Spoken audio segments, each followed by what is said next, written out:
معرض الكتاب من الأحداث اللي بتتم كل سنة في كتير من الدول حوالين العالم،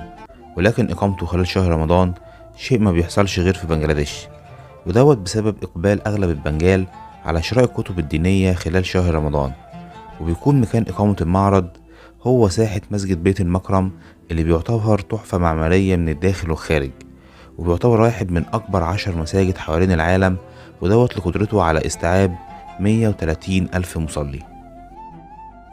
ومن العادات الجميلة في بنجلاديش إقامة موائد الإفطار في ساحات المساجد اللي بتفضل ممتدة من أذان المغرب وحتى وقت السحور. وصلاة التراويح هناك قدسية خاصة جدا، ومن النادر إنك تلاقي حد بيتخلف عن صلاتها، وده اللي بيخلي المساجد مليانة على آخرها من أول يوم والآخر يوم في الشهر المبارك، بالإضافة لحلقات الذكر والدروس الدينية اللي بتبقى موجودة كل يوم في كل المساجد.